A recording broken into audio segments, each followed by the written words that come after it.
In this video, we'll continue the worksheet 6 of the chapter mensuration. So cylinder का volume के बारे में हम लोग पढ़ रहे थे. फॉर्मूला है पाई आर स्क्वायर एच. तो क्वेश्चन नंबर 8 देखते हैं. Two solids of right cylindrical shape are 49 and 35 centimeter high and their base diameters are 16 and 14 centimeter respectively. दोनों को मेल्ट करके एक नया सिलेंडर बनाया गया है जिसका हाइट दे दिया, तो उसका बेस डायमीटर क्या होगा. इस तरह का क्वेश्चन हम लोग क्यूब में भी किए थे. उसमें सिर्फ क्यूब का वॉल्यूम निकालना था, नए वाले क्यूब का.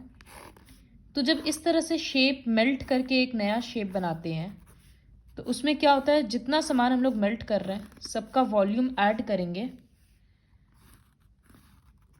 ये नहीं है तो नया वाला शेप का वॉल्यूम आ जाएगा.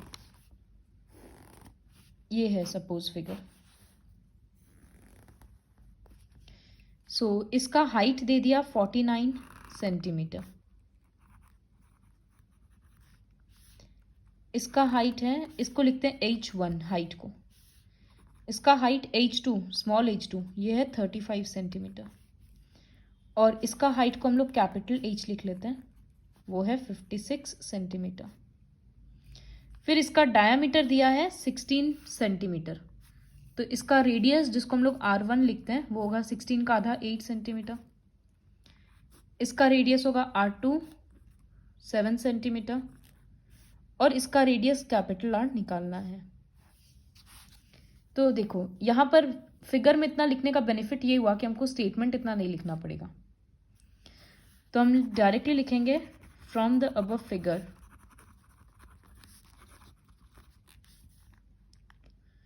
Volume of cylinder 1 plus volume of cylinder 2 equals to volume of new cylinder. फिर इसका वॉल्यूम पाई आर स्क्वायर के बदले R1 का square H1 plus pi R2 का स्क्वायर H2 और यहाँ से पाई आर स्क्वायर H. कौन सा अल्फ़ाबेट किसके लिए यूज़ किए वो देखना इंपॉर्टेंट है. देखो ट्रिक्स तुम लोगों को आना चाहिए थोड़ा सा. अगर यहाँ से पाई कॉमन लेंगे तो नेक्स्ट टाइम इस पाई के साथ कट जाएगा. तो हम क्या कर सकते हैं, जैसे यहाँ से पाई कॉमन ले सकते हैं. तो ये हो गया R1 स्क्वायर H1 बचेगा, यहाँ पर R2 स्क्वायर H2 बचेगा और यहाँ पर R स्क्वायर H.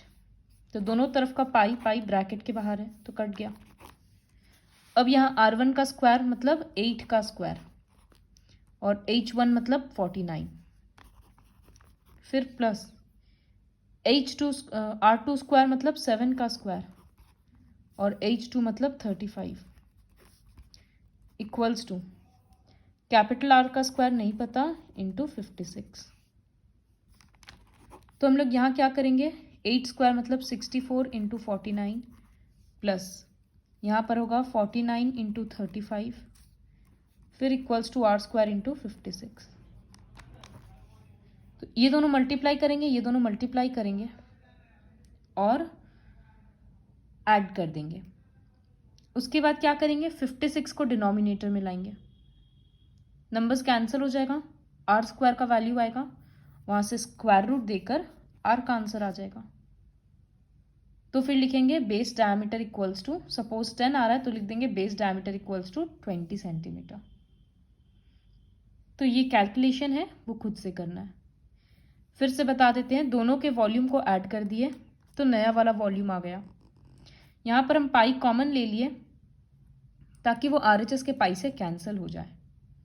फिर R1 8 है तो यहाँ 8 का स्क्वायर, H1 49 है तो यहाँ इसके बदले 49, R2 7 है तो 7 का स्क्वायर, H2 35 है तो 35. इस तरह से सबका वैल्यूज रिप्लेस किया, multiply add and then cross division. Then coming to question number 9. Volume दे दिया एक मेटेलिक पाइप का, लेंथ दे दिया और इंटरनल रेडियस दे दिया, थिकनेस निकालना है. तो ये पाइप वाला क्वेश्चन में हम कैसे बताए थे, सब में 2 सिलेंडर होता है.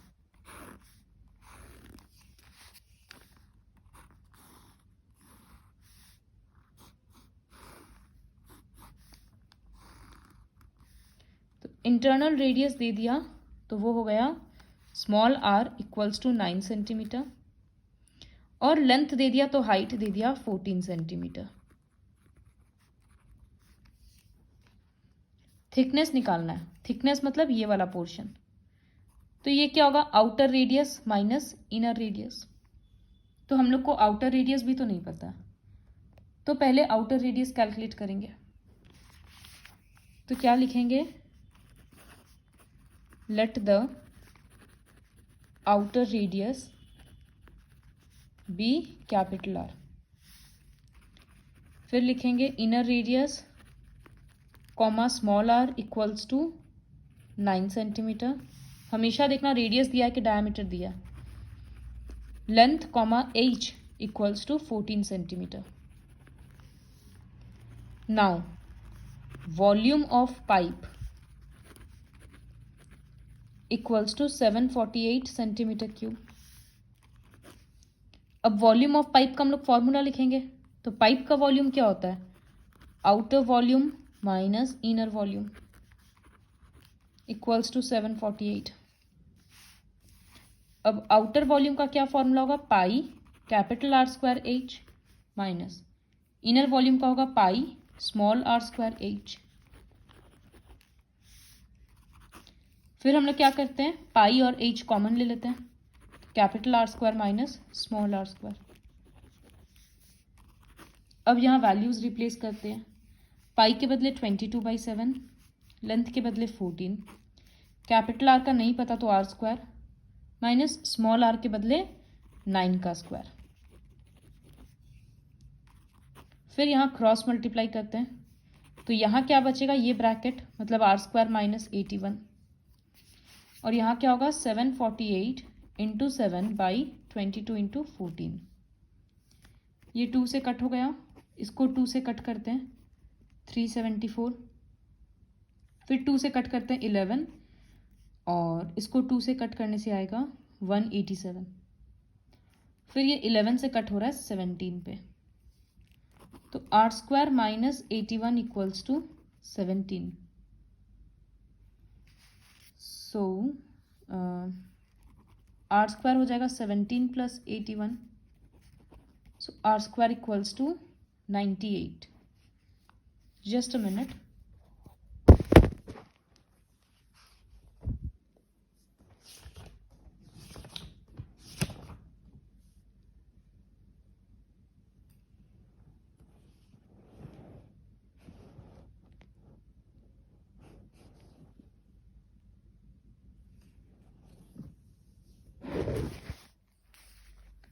यहाँ कोई कैलकुलेशन मिस्टेक हुआ लग रहा है, wait for a while, I am just checking.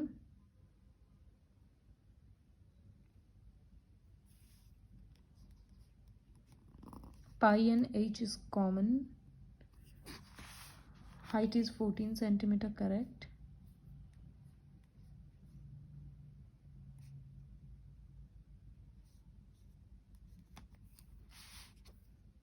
So I'll just do the calculation again. यहाँ पर था 748 इंटू 7 क्रॉस मल्टीप्लाई होकर ऊपर आया था, 22 इंटू 14 यहाँ आया था, and here is r square minus 81. So this is divisible by 2. Then if I'll divide 374, then again this is divisible by 2.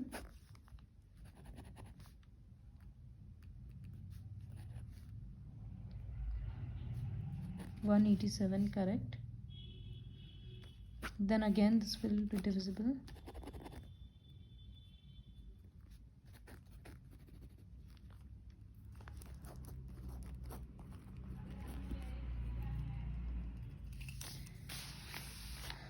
Okay, there seems to be an error जो अभी नहीं मिल रहा है। So तुम लोगों का एक्चुअली आर स्क्वायर का answer आएगा 100, तो आर का वैल्यू आएगा 10। तो फिर थिकनेस के लिए ऐसे लिखना कि thickness equals to outer radius minus inner radius. Outer radius 10 minus inner radius 9। Oh sorry, very sorry, इसका एक्सटर्नल रेडियस 9 है, मतलब कैपिटल R 9 है। सो यहाँ पर इनर रेडियस को हम लोगों को लेना पड़ेगा small r। So please make the necessary changes. यहाँ outer radius comma capital R के बदले 9 हो रहा है, इनर रेडियस स्मॉल r लेंगे।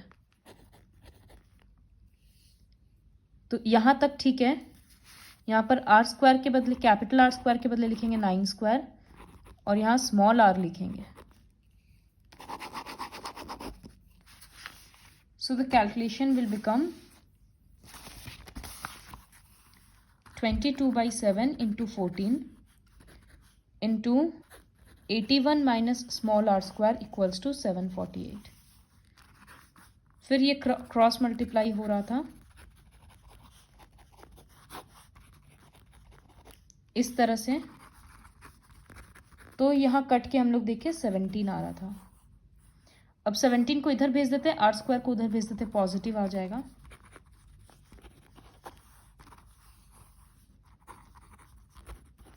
सो स्मॉल r का वैल्यू 8 आ गया, 64 का square root. Therefore thickness equals to capital R minus small r, मतलब outer radius minus inner radius, तो 9 minus 8 1 centimetre. Now coming to question number 10। Volume दे दिया और हाइट दे दिया। Find the areas of its total surface and curved surface. तो volume दे दिया और हाइट दे दिया। हाइट पता है तो रेडियस चाहिए, तब जाकर हम लोग दोनों तरह का एरिया निकाल पाएंगे। तो यहाँ लिखेंगे volume equals to 150 pi centimetre cube, cubic centimetre मतलब centimetre cube, and height equals to 6 centimetre.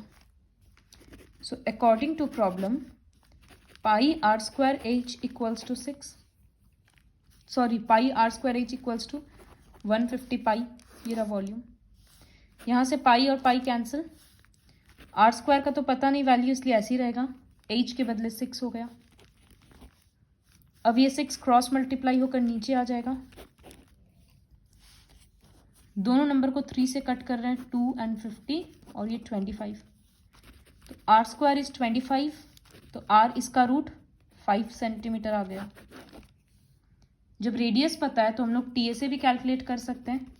Formula 2 pi r plus h, and CA से भी कैलकुलेट कर लेंगे 2 पाई RH। सो ये दोनों खुद से कैलकुलेट करना। Now question number 11। ये बहुत इंपॉर्टेंट क्वेश्चन है। CSA है पिलर का 264 सेंटीमीटर स्क्वायर, और वॉल्यूम दे दिया, ना हाइट दिया ना रेडियस दिया। So let the radius be r and height be h। Given CSA of cylinder equals to 264 metre square. तो सिलेंडर का फॉर्मूला क्या है, 2 pi RH equals to 264। RH दोनों ही नहीं पता, तो दोनों का वैल्यू रखेंगे। पहले तो 2 इंटू 22/7 कर लेते हैं इसको। तो यहाँ से RH रहेगा, तो 264 इंटू 7 ऊपर जाएगा, 2 और 22 नीचे आएगा। इसके बाद क्या होगा, जहाँ कैंसिल हो सकता है वहाँ कैंसिल करते हैं, तो 132। फिर ये 11 से डायरेक्टली कट हो जाएगा, 2 से कट हो रहा और 11, एंड दिस इज 66। फिर ये कट होकर 6 आ रहा है। तो RH का वैल्यू कितना आया, 6 इंटू 7 42। इसके आगे क्या करना है इस इक्वेशन का पता नहीं, तो एक बार छोड़ देते हैं। अब क्या दिया हुआ है कि वॉल्यूम है 924, तो यहां पर हम लोग लिख सकते हैं now volume equals to 924 metre cube. अब वॉल्यूम का फॉर्मूला क्या है, pi r square h equals to 924। तो यहाँ पाई के बदले 22/7 इंटू अब ये ऑब्जर्व करो कि यहाँ से अगर हम लोग h का वैल्यू निकालेंगे तो उसको इस इक्वेशन में पुट कर सकते हैं।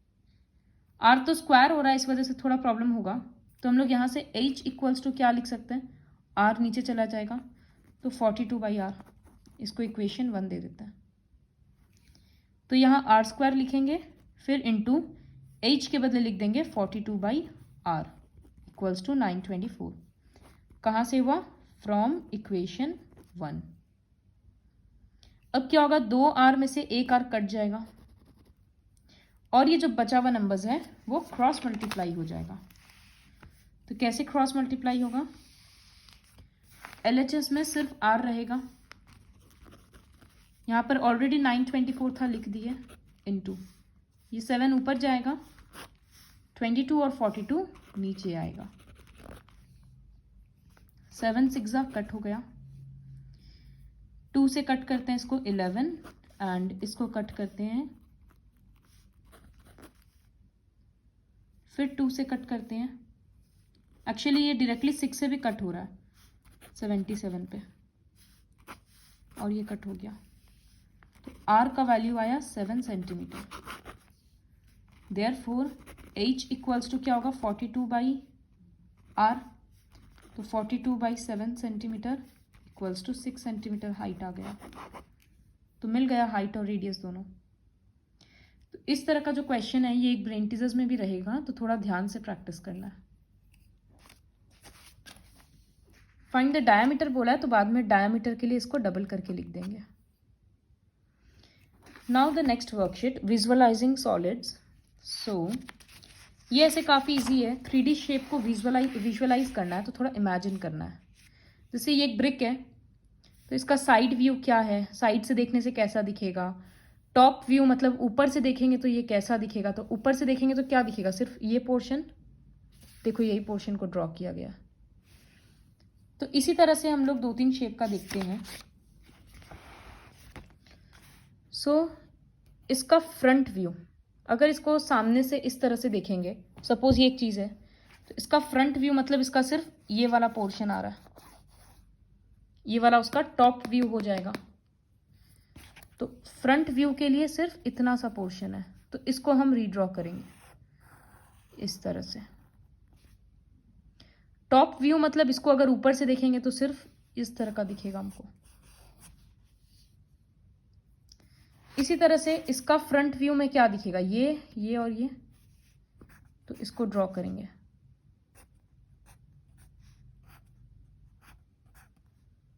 और इसका टॉप व्यू में ये 2 हेक्सागन दिखेगा।